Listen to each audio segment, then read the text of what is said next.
¿Qué tal, queridos amigos? ¿Cómo están? Sean bienvenidos a otro programa, su programa favorito, Rutas y Retos de Legalidad, del Seminario de Derecho Administrativo de la Facultad de Derecho de la UNAM.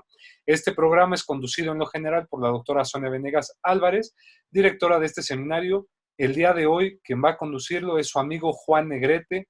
Como siempre, muy feliz de estar participando en este programa, ya que contamos con valiosos invitados en toda la gran extensión de la palabra y hoy no es la excepción.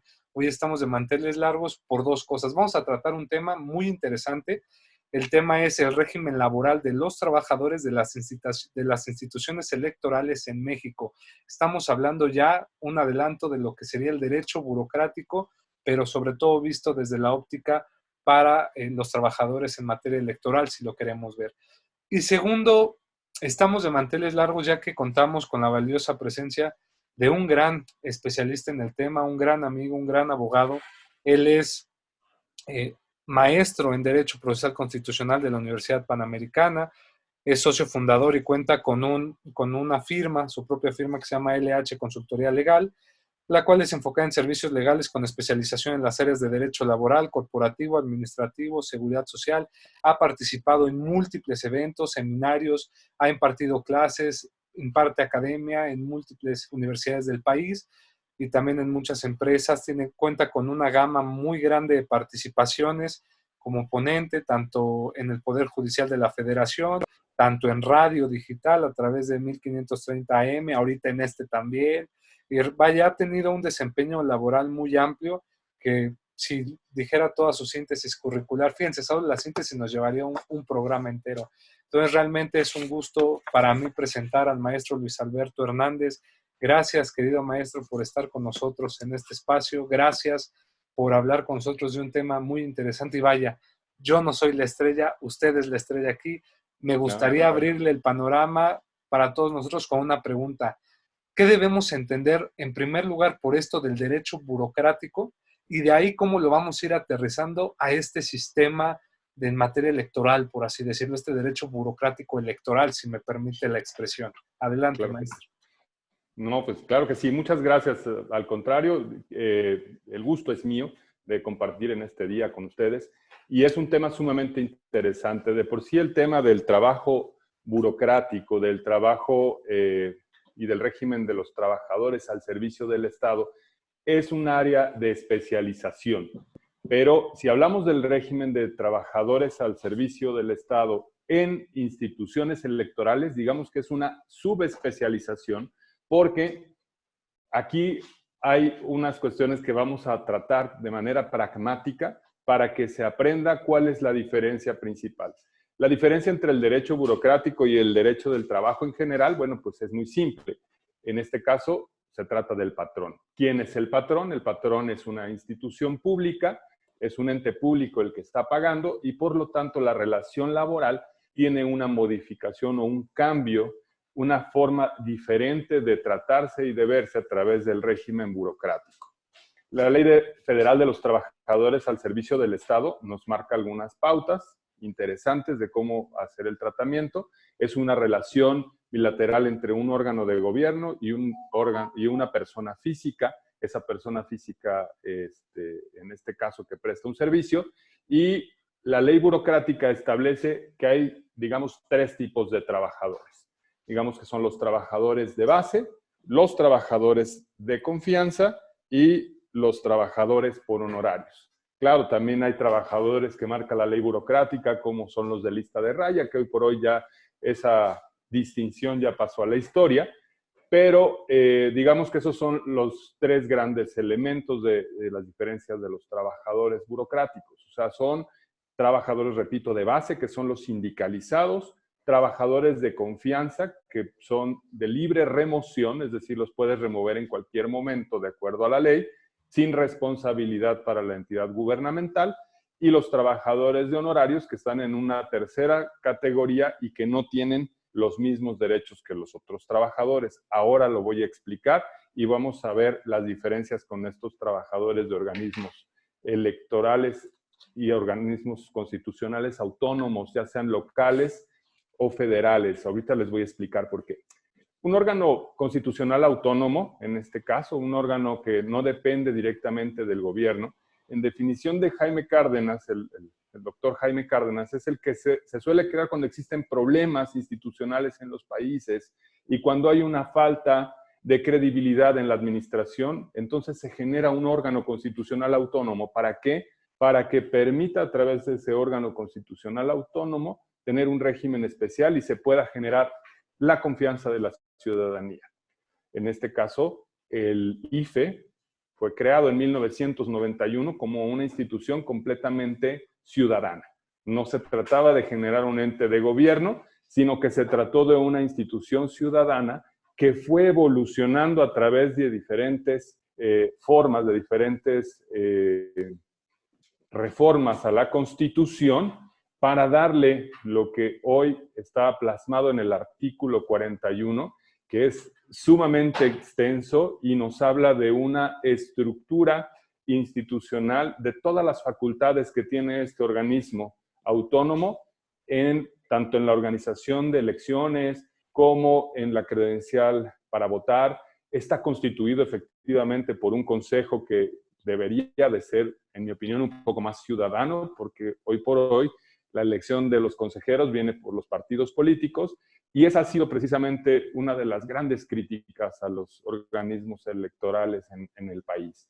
La función que tienen los congresos locales y federal para poder tener en su caso a los consejeros, a los miembros de los tribunales electorales y ponerlos en el lugar en el que están. Muchos piensan que esa forma de tratamiento que se da, pues ¿qué produce? Produce que esas personas que las van a elegir las entidades legislativas, esas personas tienen una cierta facción o inclinación hacia partidos políticos. No debería de ser así, porque el origen precisamente estamos hablando que es una organización autónoma de ciudadanos.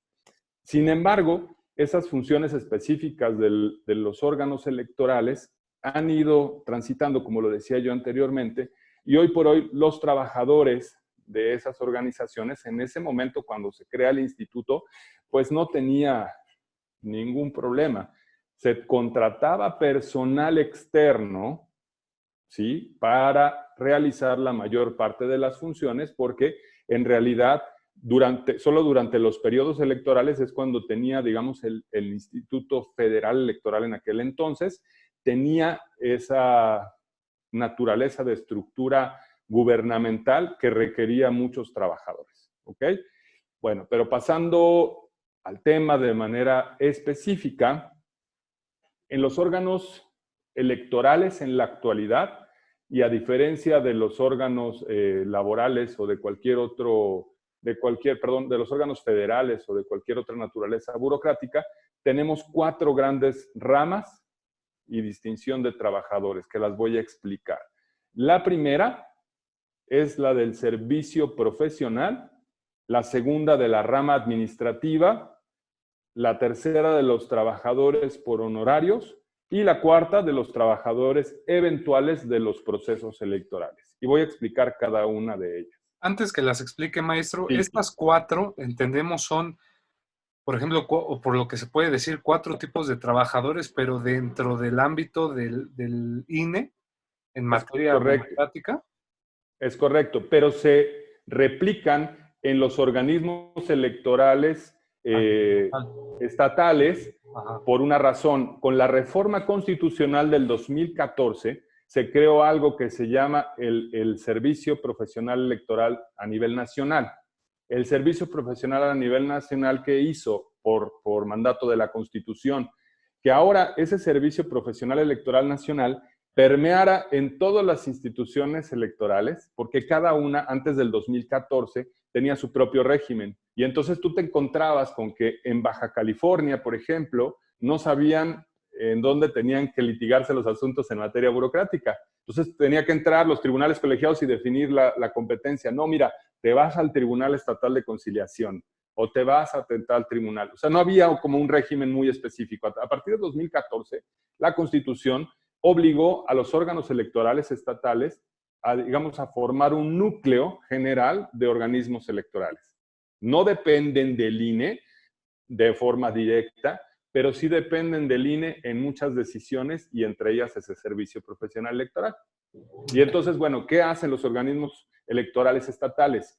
Copian, si vale la expresión un poco, lo que ya está establecido a nivel federal.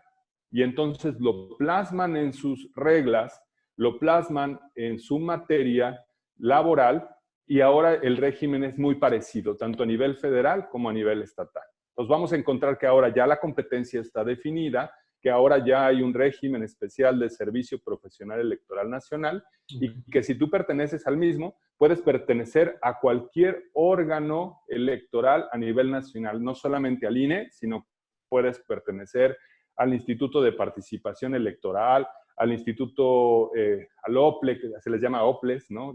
Organismos de Participación Electoral Local. Estos puedes pertenecer a cualquiera en cualquier entidad federativa, ¿ok? Entonces, esa es la razón. Digamos que el INE ha tenido dos grandes cismas y dos grandes momentos de definición constitucional, en mi opinión. Hay más, obviamente, atrás, pero las que para mí han sido las más importantes son las del 2010, las del 2007-2008, ¿sí?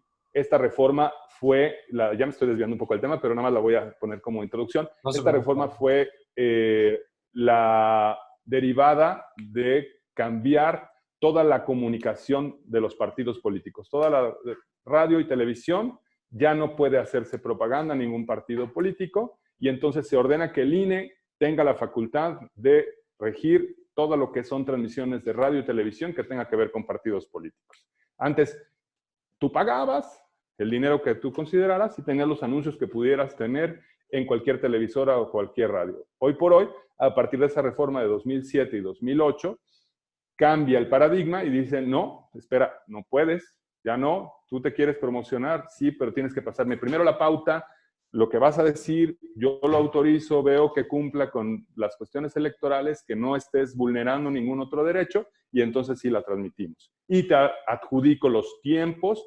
específicos de acuerdo a tu participación como partido político. La segunda reforma, la de transformación del 2014, cambia de ser Instituto Federal Electoral a ser el Instituto Nacional Electoral. Y a partir de eso es que se crea precisamente este régimen especial de trabajadores, porque ya se han ido ajustando por esa reforma de 2014 todas las constituciones locales, los códigos generales de instituciones y procedimientos electorales a nivel estatal, han ido ajustando a partir de esa reforma de 2014 la forma en que se debe de utilizar el trabajo, la forma de organizarse con los trabajadores y la forma y el régimen que van a tener y los derechos que van a tener estos trabajadores. ¿Ok? Entonces, tocamos esos grandes esquemas. Si quieres, me ibas a preguntar algo. Sí, bueno, ya en esta parte no me quisiera adelantar de su exposición, entonces me gustaría que prosiguiéramos en cuanto a estos cuatro tipos de trabajadores, por así decirlo, formas para poder trabajar dentro del INE que se maneja. Y me gustaría, no sé si más adelante nos lo pueda contestar, pero sí ir como recapitulando, es decir, tenemos nosotros que el derecho burocrático y el derecho laboral, la diferencia sutil es en el empleador de ¿no? El patrón que es en el ámbito privado para la materia laboral y el público para el ámbito burocrático. En esta cuestión, ¿considera usted un problema o que no, reformulo, ¿considera usted que cuando hablamos de organismos constitucionales autónomos, que si bien es cierto, no dependen directamente del Estado ni de un ejecutivo, sino tienen autonomía de gestión, autonomía de ejecutiva, personalidad jurídica y patrimonio propios, ¿considera usted que aquí se pudiera hablar de un derecho burocrático más especializado, diferente, o seguimos hablando de trabajadores que siguen al servicio del Estado, pero que no entran dentro de la administración pública centralizada ni descentralizada? ¿Cómo Es lo ven? correcto. Okay. Yo creo que tu definición es muy clara. No entran definitivamente ni en la centralizada ni la descentralizada, porque es un régimen especial. Y te voy a contestar con lo que dice la ley, lo que dice la Ley General de Instituciones y Procedimientos Electorales respecto del personal de estas cuatro grandes ramas que he definido, que son servicio profesional, rama administrativa, honorarios o eventuales, dice la Ley General de Instituciones que todo el personal del instituto, hablando del INE, será considerado de confianza y quedará sujeto al régimen establecido en la fracción 14 del apartado B del artículo 123 de la Constitución. Es decir, no hay trabajadores de base, no hay trabajadores sindicalizados y hay un régimen de libre remoción de los empleados, de los trabajadores. Esto es sumamente importante. La Suprema Corte ha hecho interpretación que la fracción 14 del apartado B del 123 constitucional, a través de jurisprudencia, no es inconvencional. Es decir, el que tú seas catalogado como un trabajador de confianza, que no tengas estabilidad en el empleo, no es una cuestión inconvencional. La Suprema Corte ya lo interpretó. Recordemos que a partir de las cuestiones convencionales que ya se pueden introducir a nuestro sistema a partir de 2011, mucha gente empezamos a experimentar con diversos juicios de amparo, en los cuales empezamos a buscar la forma de tratar de que esos derechos convencionales, como es la estabilidad en el empleo, fueran protectores para la persona. Sin embargo, la Suprema Corte, a partir de la jurisprudencia no me acuerdo el número ahorita, pero la que interpreta que los tratados están al mismo nivel que la Constitución y que cuando hay una restricción constitucional queda por encima la restricción constitucional que la de los tratados, hace una interpretación interesante respecto a este derecho en una jurisprudencia que establece, bueno, pues sabes qué, el derecho establecido en el protocolo de San Salvador, como el derecho a la estabilidad en el empleo, no es aplicable para los trabajadores de confianza. Hay una razón de fondo muy sencilla respecto de eso, y es que si la Suprema Corte hubiera hecho una interpretación al revés, todos los trabajadores, no importando su condición, hubieran podido demandar su reinstalación y el pago de salarios vencidos, lo cual hubiera sido terrible para la economía nacional, porque pues, cualquier subdirector, director de cualquier organización gubernamental hubiera podido perfectamente demandar y hubiera ganado el pago de salarios vencidos con cargo al erario público, lo cual es costosísimo. Pues sí. Entonces, todos los trabajadores son de confianza. Partimos de ahí. No hay sindicato en las instituciones electorales. No hay posibilidad de formar un sindicato hasta hoy. Estamos pugnando precisamente y de hecho, en lo personal he estado asesorando a gente del INE que tiene la inquietud de formar un sindicato, lo cual es pues, completamente loable, porque al final del día sería una forma de proteger los derechos que tienen los trabajadores dentro del propio instituto y que no se den muchas injusticias como pues se dan al día de hoy, ¿ok?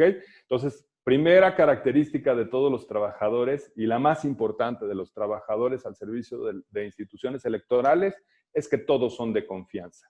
Okay. Es más, hay una disposición expresa en la ley para que en el caso de que tú ganes la reinstalación en un juicio, el Instituto Nacional Electoral, el artículo 108, ahorita lo vamos a ver, el Instituto Nacional Electoral puede válidamente decir, no te reinstalo y a cambio de no reinstalarte te pago el equivalente a 3 meses y 12 días por año con salario integrado y te quito el derecho a ser reincorporado al empleo.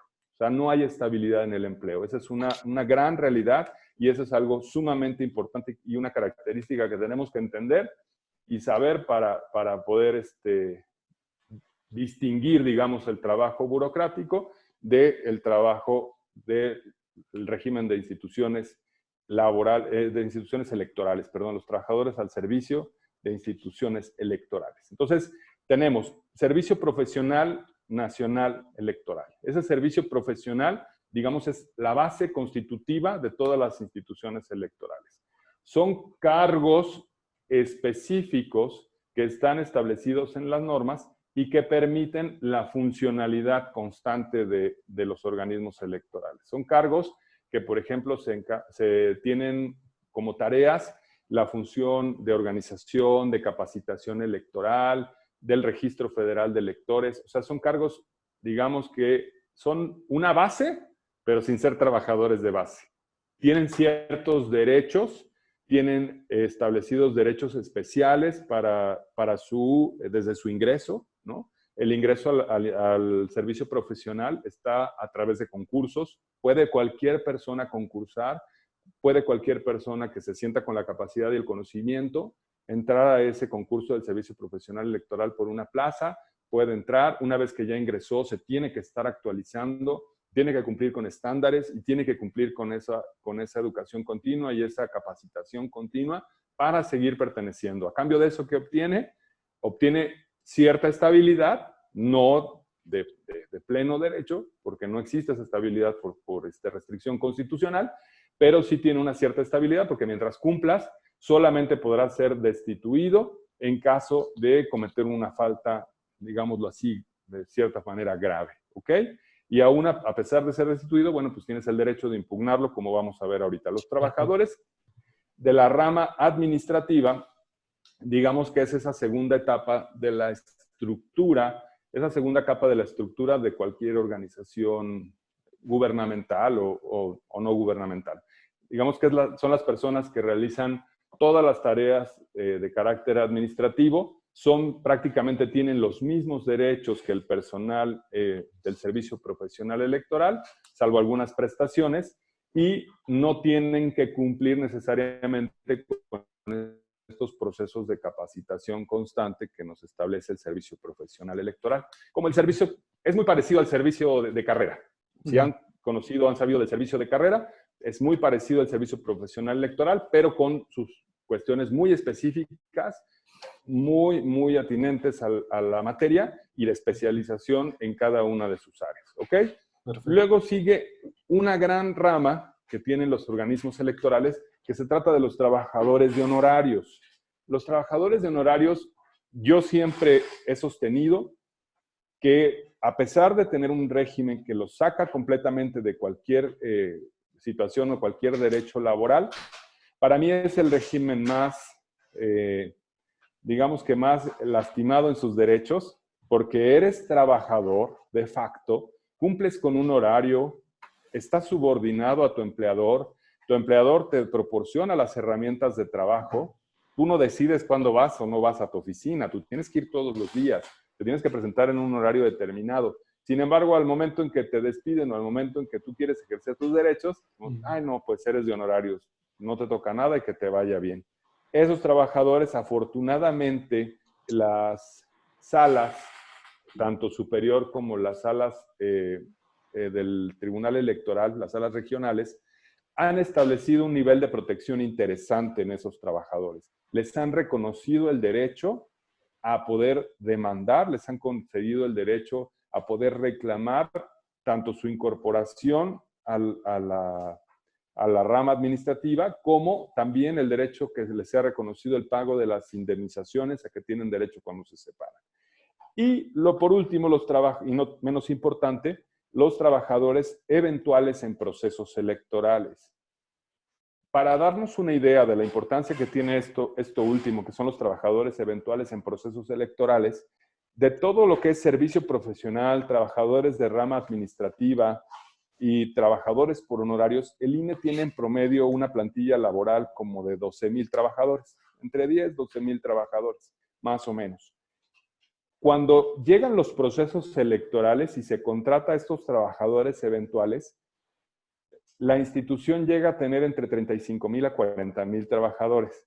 O sea, crece 3 veces, crece de manera exponencial el número de trabajadores. Pero estos trabajadores eventuales que estoy mencionando, que solo entran en procesos electorales, las salas del Tribunal Electoral del Poder Judicial de la Federación han establecido que no tienen derecho a reclamar indemnizaciones ni tienen el derecho de los demás trabajadores. Y esto creo que tiene una lógica y tiene una razón de ser, porque aquí en esta parte sí se justifica de manera clara y se puede justificar perfectamente la eventualidad del trabajo y que únicamente es sobre procesos electorales, porque si tuviéramos que indemnizar a todos esos trabajadores, se les concediéramos derechos, pues estarías hablando que el presupuesto no alcanzaría. O sea, esos trabajadores, ¿qué pasa? Sí tienen derechos mínimos, ¿Qué derechos les conceden en las instituciones electorales?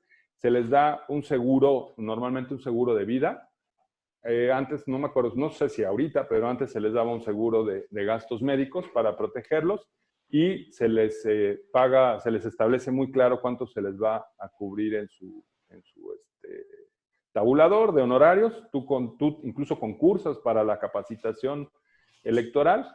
Puedes concursar perfectamente cualquier persona que cumpla con los requisitos y sabe cuánto va a ganar desde que inicia hasta que termina su contrato. O sea, ahí sí hay una eventualidad y esos trabajadores los incorporo dentro de estas categorías porque sí suman y son importantes. Sí. Sin embargo, no están dentro de ese régimen electoral, de ese régimen de los otros 3 grandes rubros de trabajadores que he mencionado. ¿Ok? Entonces, bueno, hasta aquí no sé si hay alguna pregunta o Más algo que pregunta, a ver, nada más para saber si hemos entendido. Nos decía usted que dentro de la Ley Federal para los trabajadores al servicio del Estado se maneja prácticamente los trabajadores de base, que son los sindicalizados, trabajadores de confianza, que son de libre remoción, y los trabajadores por honorarios. De ahí, si lo pasamos a un régimen del sistema o del Instituto Nacional Electoral o para los trabajadores electorales, planteamos que ya de cajón nos señala que todos los trabajadores van a ser de confianza, de acuerdo a la clasificación anterior. Y de estos trabajadores de confianza, obviamente, donde no hay una estabilidad en el empleo, tenemos una estructura orgánica, donde podemos caracterizarlo en los trabajadores al servicio profesional electoral, trabajadores de carácter administrativo, trabajadores también, si no entendí mal, por honorarios. Es correcto. Y trabajadores eventuales, ¿no? Es correcto. Perfecto. Digamos que esas son, digamos, las diferencias. Y la gran diferencia y principal, que fue la primera que hice yo alusión, es que no hay base. O sea, no hay base, no hay sindicato, no hay forma hasta ahorita de que se pueda reconocer este derecho, que incluso es un derecho convencional, ¿no? Y que ya se ha buscado en diferentes ocasiones. El asunto ya llegó incluso a la Corte en el 2007, me parece, llegó a la Corte, y la Suprema Corte determinó que por su naturaleza los trabajadores de las instituciones electorales no tenían este derecho a la organización sindical, cosa que en lo personal me parece que no debe ser así. Creo que sí podrían tener el derecho a la organización sindical con ciertas restricciones. Por ejemplo, aquella que pudiera versar en materia de que no te pueden emplazar a huelga cuando hay un proceso electoral o previo al proceso electoral. ¿Por qué? Porque ahí sí haría una parálisis de todo el sistema electoral y ahí sí sería una afectación al beneficio general. Y al haber una afectación al beneficio general, pues no se puede, hay una ponderación de derechos y no se podría tener ese derecho. Dime, adelante. Ahora, una pregunta, maestro. Ahorita estamos hablando de un órgano constitucional autónomo llamado INE. No me quiero desviar, por lo cual mi pregunta es muy concreta. ¿Este mismo régimen que se está manejando ahorita podría recaer en los otros organismos constitucionales autónomos o es completamente diferente? Es completamente diferente y cada uno ha generado su propia organización. Perfecto. ¿Okay? El INE, en su caso, tiene la obligación, de acuerdo a la ley y a la Constitución, de tener un estatuto del Servicio Profesional Electoral, y ese estatuto, digamos que es como su ley burocrática, pero pequeñita, en donde tiene todas estas características que yo he mencionado. Entonces, para conocer del régimen de los trabajadores al servicio de las instituciones electorales, debemos conocer la Constitución, artículo 41 de la Constitución, la Ley General de Instituciones y Procedimientos Electorales, artículo 206 que he mencionado, el Estatuto del Servicio Profesional Electoral y las demás leyes secundarias que ahorita voy a explicar, que son muy importantes porque contienen derechos de los trabajadores que no están plasmados en ningún otro lado y que en cierta manera son benéficas y nos permiten de alguna manera tener que para los trabajadores puedan obtener una compensación económica en los casos de que sean removidos de su trabajo. ¿Ok? ¿Qué pueden ¿A qué derechos pueden acceder estos trabajadores que he mencionado? Es decir, del servicio profesional, de la rama administrativa o de honorarios. Bueno, pueden ejercer distintos tipos de acciones. Pueden ser de reconocimiento de derechos, pueden hacer acciones para pedir la incorporación a un régimen o el pago de un derecho, de una prestación, de una aportación que tengan ellos, que consideren que tienen derecho.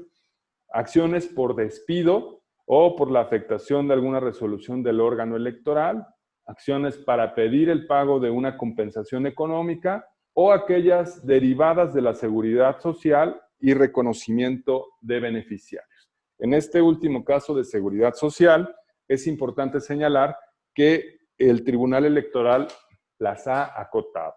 ¿Por qué? Porque no puedes demandar, por ejemplo, un riesgo de trabajo.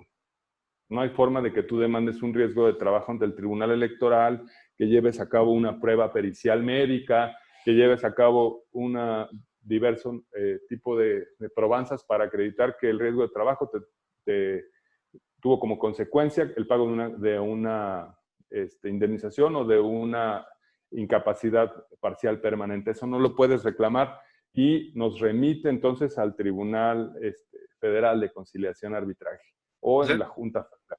eso lo tendría que llevar allá, Es correcto. porque no lo reconoce el Tribunal Electoral. Es correcto. A pesar de que es, digamos que por ley, por constitución y por ley,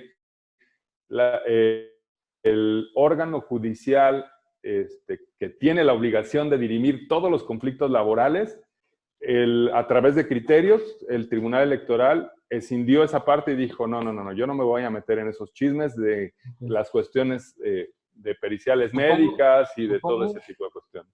Supongo también que accidente de trabajo es igual. No lo puedes hacer valer.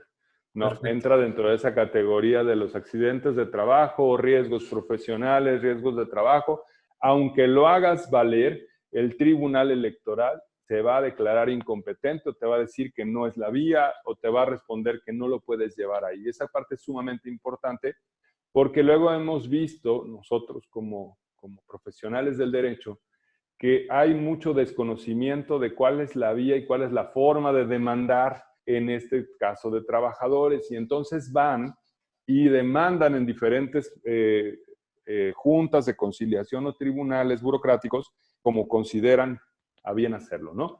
Esto trae una afectación a los trabajadores de una manera terrible porque para empezar hay una cuestión sumamente importante que está establecida en la Ley General del Sistema de Medios, que ahorita ya vamos a entrar ahí, Sí. y que la prescripción en materia laboral electoral es de 15 días.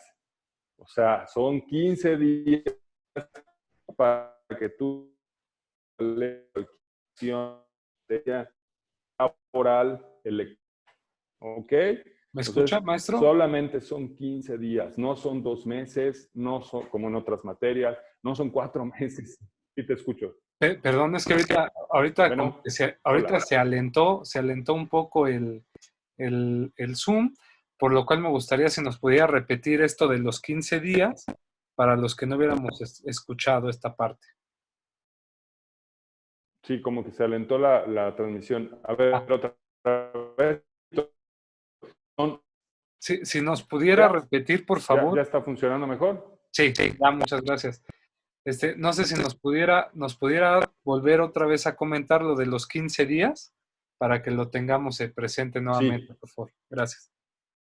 De acuerdo a la ley, la ley general, perdón, ahorita les digo, la ley del sistema de medios de impugnación en materia electoral, solamente son 15 días para poder impugnar cualquier decisión o cualquier acción en materia laboral electoral.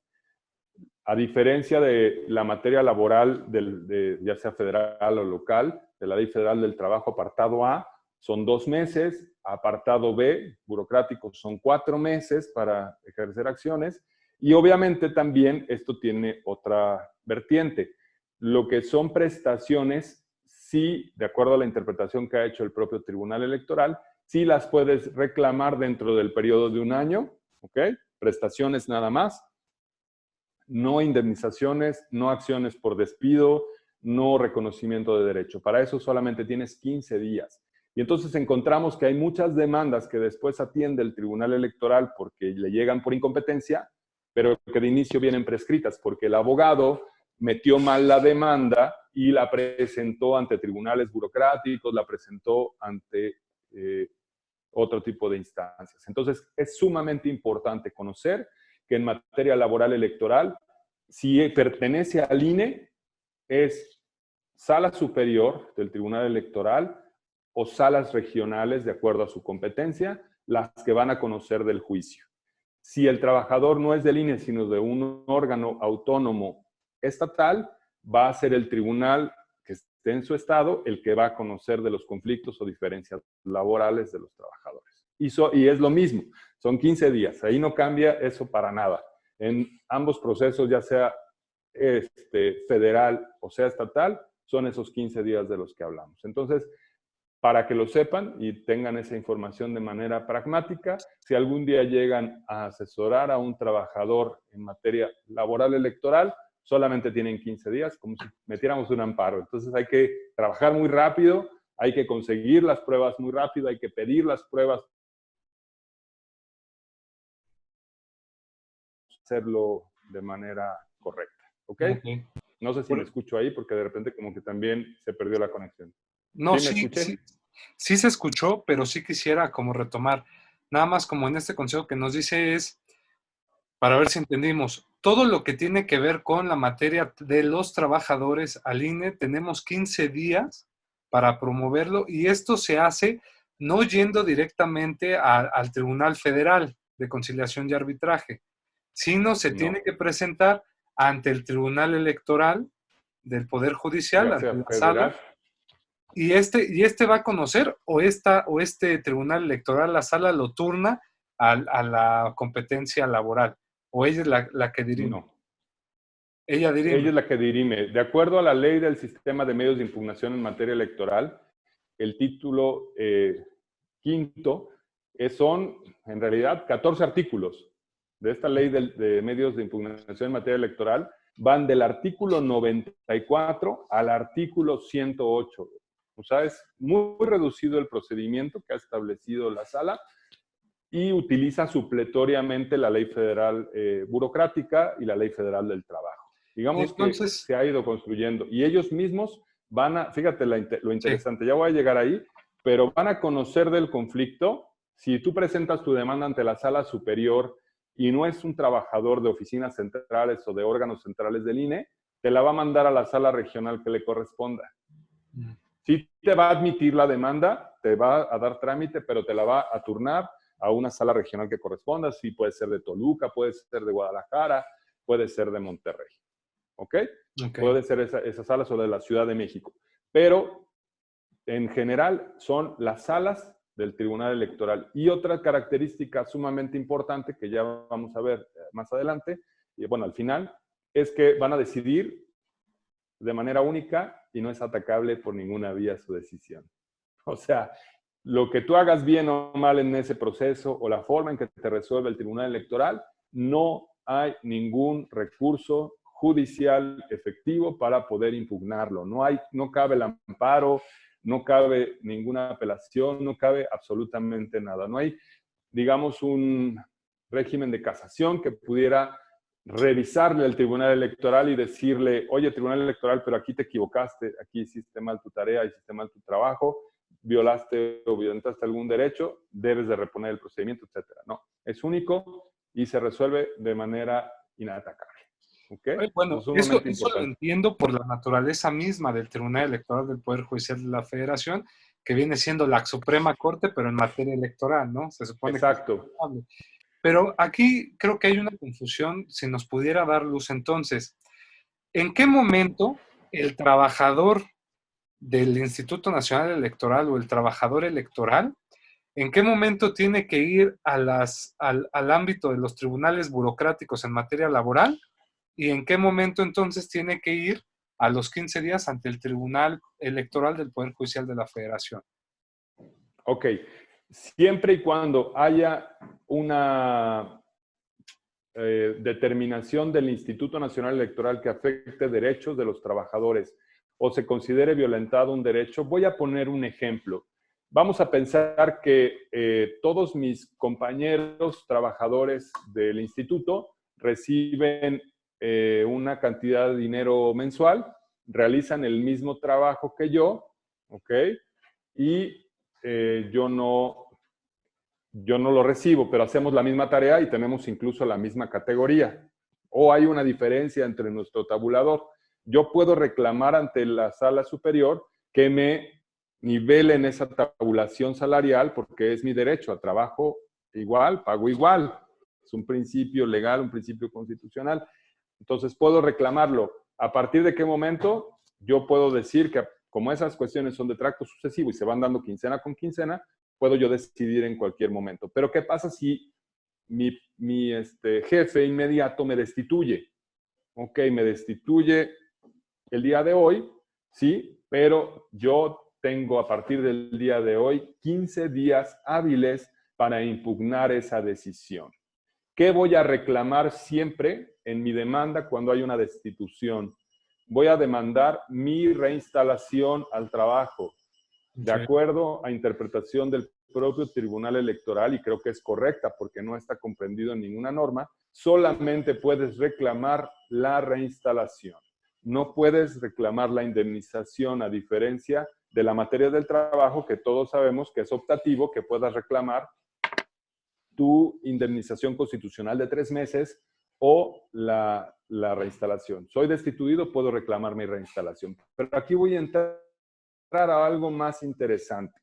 Resulta que en todas las materias, o casi todas las materias laborales electorales, pero en este caso voy a hablar de la federal, del INE, tienen un manual de normas administrativas en donde se concede el derecho de los trabajadores que renuncien para pedir una compensación económica. Todo mundo, cuando comprendemos la materia laboral, entramos en shock de pensar que cómo es posible que alguien que renuncia le van a pagar una compensación de 3 meses y 12 días por año. Es algo que es fuera de toda lógica. Pues si tú renuncias, pues no te pago nada más que tu finiquito, lo que corresponde por ley, los salarios devengados y hasta luego. Bueno, no. En materia laboral electoral hay una diferencia. Tú puedes pedir, cuando renunciaste, el pago de esa compensación por término de la relación laboral. Así se llama. Que comprende el pago de 3 meses de salario y el pago de 12 días por año. En los trabajadores que nosotros hemos representado, muchas veces también hemos tenido que reclamar esa compensación porque les dicen, no, no tienes derecho, no cumples con esta característica, no cumples con este perfil, no te considero trabajador porque estabas con un régimen de honorarios de naturaleza eventual, aunque no es verdad, ¿no? Eventual durante 10 años, pues no eres eventual. Una serie de cuestiones que finalmente tenemos que ya pedirlo a través de sede jurisdiccional, en donde decimos, oye, espérame, sí cumplo con la característica de ser trabajador y tengo el derecho a esa indemnización, a ese pago de compensación por el término de la relación laboral. Ese pago es muy benéfico para las relaciones de trabajo e incluso abarca a los consejeros electorales, los consejeros que recientemente tuvieron una terminación laboral. A ellos les fue muy bien porque ganaron 3 meses, 20 días por año y todo lo que hayan acumulado en sus cuentas de ahorro. Entonces, cuando se retira un consejero electoral, normalmente se va con una muy buena compensación económica. Entonces, se establece ya, eso está establecido en los manuales internos, en normas secundarias del propio instituto, hay que conocerlas, y no tienen necesidad de demandar, ni mucho menos, le extienden su cheque, le dan las gracias por su participación, pero pues sí, con una muy buena indemnización de 3 meses y 20 días por año. Los trabajadores en general, los que hablé, del servicio profesional, de la rama administrativa de honorarios, ellos no, muchas veces les dicen, no, pues tú no tienes derecho.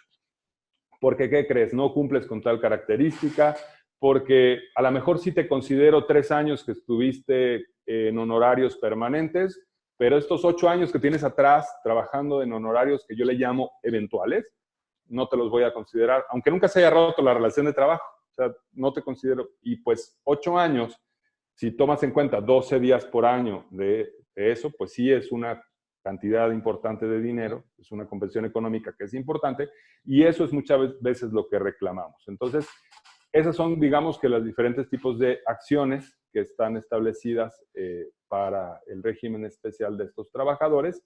y muchos de ellos también por sanciones que establecen órganos electorales. Es decir, incumpliste con el estatuto, tuviste una falta que considera el instituto que es grave, sancionan desde suspensión hasta la destitución. Eso es atacable por la vía del Tribunal Electoral del Poder Judicial de la Federación. ¿Ok? O sea, eso lo podemos atacar. Esa determinación que le den al trabajador, hacemos nuestra demanda y podemos poner ahí las causales por las que consideramos que se violentaron sus derechos. Okay. Ahí voy a entrar al proceso ya en sí de la demanda, lo importante que es una demanda adecuada. Se parece mucho al sistema burocrático, pero tiene diferencias sumamente importantes y benéficas también para los trabajadores, principalmente en el tiempo, ¿ok? El trabajador tiene que acompañar su demanda con todas y cada una de las pruebas que considere oportunas y le puede requerir al Instituto Nacional Electoral aquellas pruebas que no están en su poder. ¿A qué me refiero con esto? En el escrito de demanda, yo puedo presentar de manera paralela ante el INE y decirle, oye, mira, no tengo con mi contrato, no tengo mis nóminas, no tengo estos documentos y los enumero, ¿no? Y le pido al Instituto Nacional Electoral, yo trabajador, que me los entregue.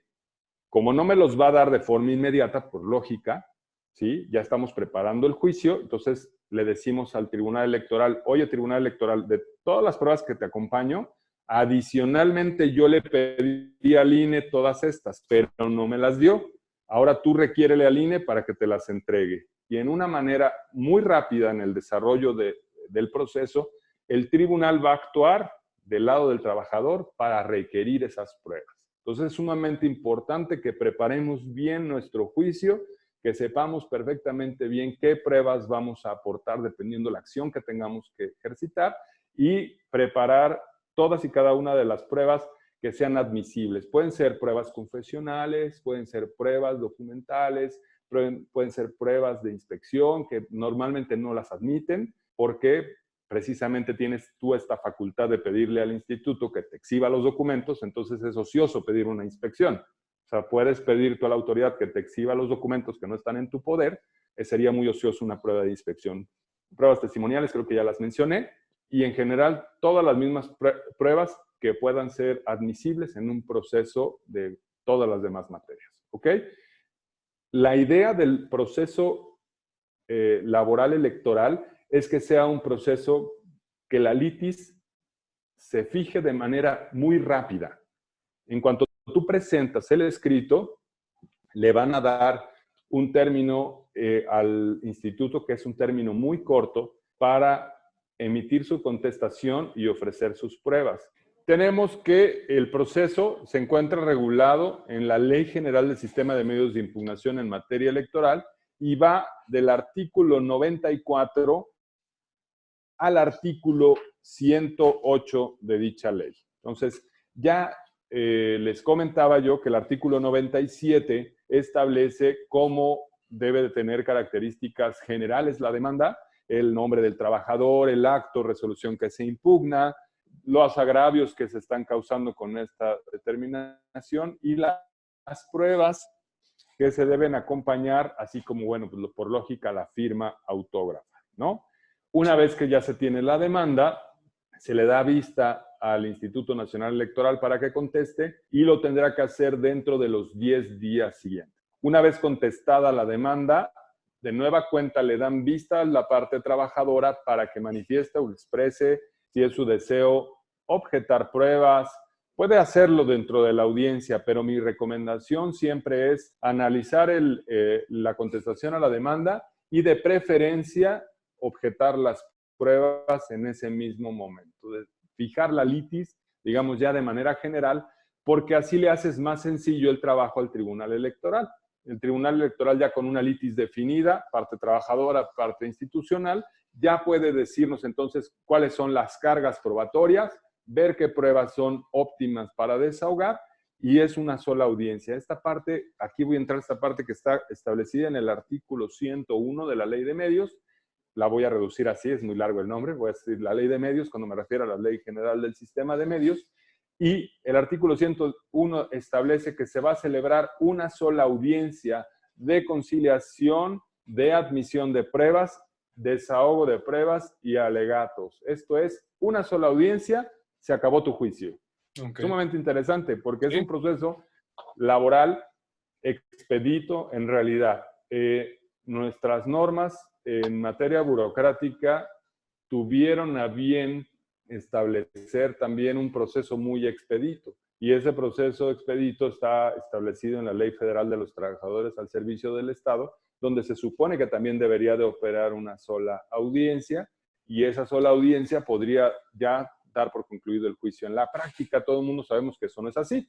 Hay una audiencia y de ahí se van dando audiencia tras audiencia el diferente desahogo de pruebas y ahí se acabó el proceso. Aquí no, aquí es una sola en donde tienes que ir acompañado de los confesantes, tienes que ir acompañado de los testigos, o el mismo tribunal ordena las diligencias para citarlos, pero lo cita, digamos que hoy es la primera audiencia y en menos de 10, 15 días ya tenemos el desahogo de las pruebas, termina el desahogo de las pruebas, realizan los alegatos y se acabó el juicio.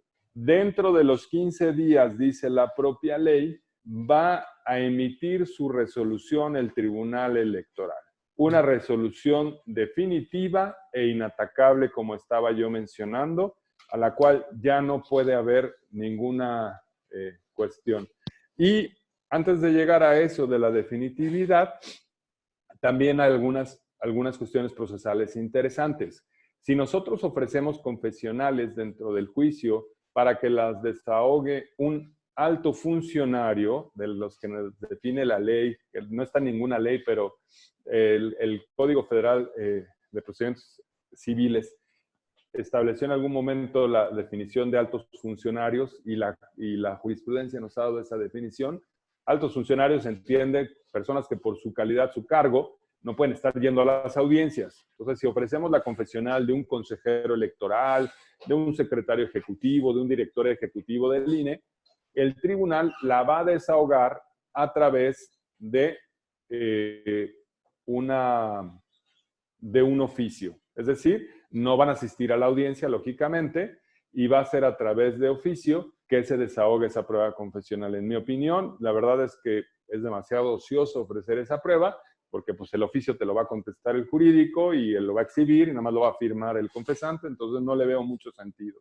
¿Cuáles pruebas yo sí les veo mucho sentido? Las confesionales para hechos propios, cuando se les imputen a algún funcionario de un menor rango, y esas confesionales prepararlas muy bien para orillar a que nos contesten lo que nosotros queremos orientar dentro del proceso laboral. ¿Ok? Esta audiencia teóricamente está presidida por el magistrado instructor. Nosotros sabemos que dentro de un juicio laboral electoral, si es el tribunal electoral, hay magistrados. Esos magistrados deben de presidir la audiencia y en la práctica muy pocas veces van a encontrar ustedes que el magistrado esté ahí. Hay magistrados que sí les gusta involucrarse.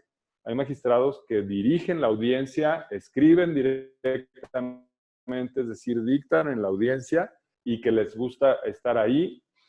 Yo tengo muchas anécdotas de magistrados dirigiendo las audiencias laborales electorales, donde si no le gustaba a cierto magistrado que ya no está ahí, precisamente maestro de la UNAM, al doctor Flavio Galván, a él no le gustaba, por ejemplo, que tú dijeras algo, te borraba de la audiencia lo que te habías dicho y te decía, no, eso no lo escribe aquí, te lo bórrelo.